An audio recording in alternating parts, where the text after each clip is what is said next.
or deep space telescope on the planet is owned by the Roman Catholic Church. Why is that? Are they looking for God?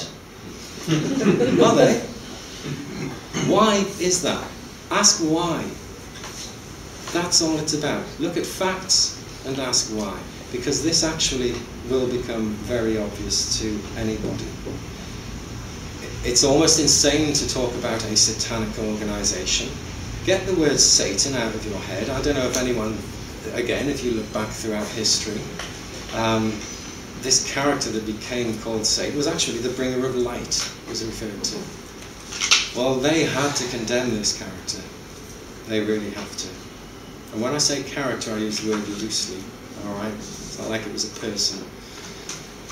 This character brought light. He introduced light. He brought it to everybody, and everyone was like, oh, but then he turned against God and was cast out. Or did the church turn against it? I'm going to show you in the next part, and I'll draw this to a halt now, the great secret of history. It's so stunningly simple that it's going to go over your heads, alright? How can there possibly be an answer to life, the universe, and everything? Well, there is. Okay? And when you see it, it is so simple. It'll take, for some of you, I'm sure, a while for the implications of what you're going to see to sink in. I'm not going into the depths of sacred geometry. I'm going to show you the very core element of it, from which everything else springs. You don't need to be a mathematician. I studied number theory and maths and all sorts to try and get my head around some of the stuff I was being shown by the very people that we're talking about. Only to realise that it's actually so incredibly simple. I didn't have to do that.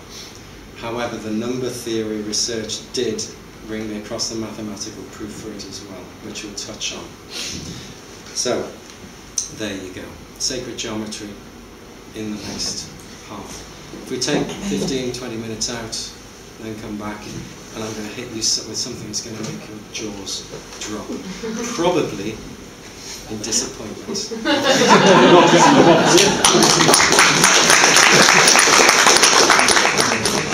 Are you ready? Yep. Take a pew. Hello again, everybody. This is where, if it hasn't already gone wrong, it certainly will. Alright? Meet the prof. This is Bob. Bob the Moog. I'm going to talk to you about sound. I'm going to show you the greatest secret in the universe. You can make of this what you will. It's so simple that you probably won't make much of it. But I do warn you, and I do mean this seriously, when you see this, and if you make the conscious connection, you will never look back. Alright? So, at some sort of low level, what I'm saying here is that you're dealing with an archetype which will trigger stuff in you that you subconsciously will not be able to stop. So if there's anyone a bit nervous about that, a bit like being in a hypnotist show. I'm not going to do anything dangerous. This is what's used against you all the time. Alright? And you won't even see, I guess, most of you, the warning, or why I've given that warning. But I'm giving it. Okay? I've just asked a question before, going back to the telescopes, that all the telescopes around the world, or the deep space ones, with one exception actually, are owned by the Roman Catholic Church. Why would they do that, he says? Why do you think? The fact I've given you is they are owned by them. As to why that might be and what they're doing, answer it for yourself. It is glaringly obvious that once you start researching. Sound, key to everything. Okay? In the beginning was the Word. Wasn't that the very opening line in the Bible? And the Word, as any researcher will know, refers to sound. It wasn't God saying hi or whatever. It's a note. It's a note. Here it is.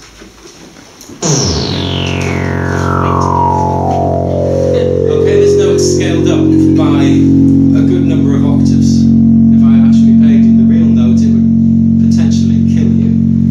Because it's at a level that makes you feel your heart rate and so on. So I'm doing this just in E, just as an example. There's nothing dangerous about this. You have there an oscillator. You can hear it. I'm going to show you soon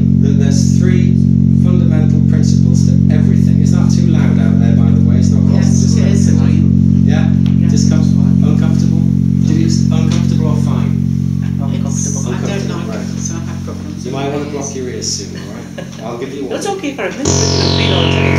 There's your re note, just as an example. That's one oscillator, one note. It's sweeping because I've got the filter on. That's the plain sound, alright? But I like it down there because it sounds good. Alright?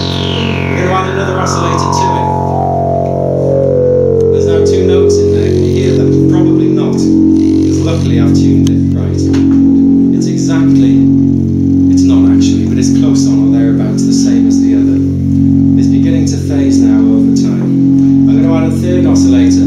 When you add a third note to two others, not only are the first two interacting slightly and causing it to beat, but the third note will interact with them individually and together, unless you tune it perfectly, which I've nearly done. So there's one note there, but there's actually three. The classic sound, nearly, of the mini moog. You've got three notes creating one sound. Getting into the technology, one of them is active, one of them is passive, and the other is a neutral. The neutral one affects what the other two do. I'm going to slightly detune the neutral one. If I can finally go, there we go.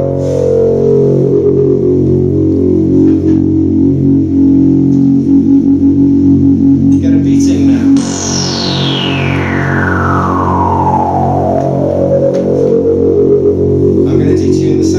Just very slightly, so your waveforms are not perfectly together, they're slightly out of phase.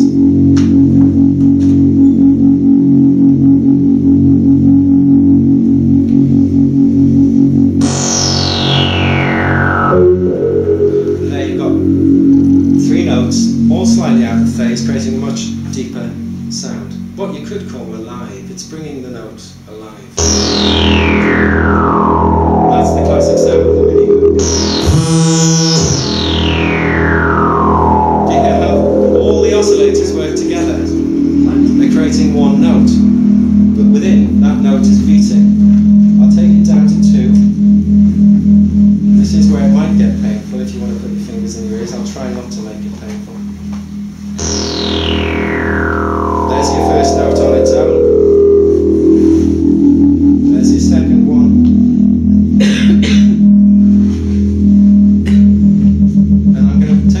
Tune so it beats against the first waveform. Okay, that will beat constantly. If I set that at a certain rate, I could knock you out. We're a few octaves off that rate, so it's nowhere near. Alright, if I transmit that sound at you, you will collapse. If it were the right note and the right frequencies. Not the frequencies together, but the detuning. Notice how I can bring this one back in. In theory, yeah. So at some point they sit together almost without beating at all. Which is probably about there. It's still phasing slightly, but do you get the point? You had it before. Yeah, well they're analog oscillators, so they will vary according to the electrical input as well, so you'll never quite get it stable without a vernier, as they call it. Point being, there's the beats caused by a slight detune. That's something like 1800ths of a note tuned down, and it starts to beat. Why have I shown you that? Because I like my toy, basically.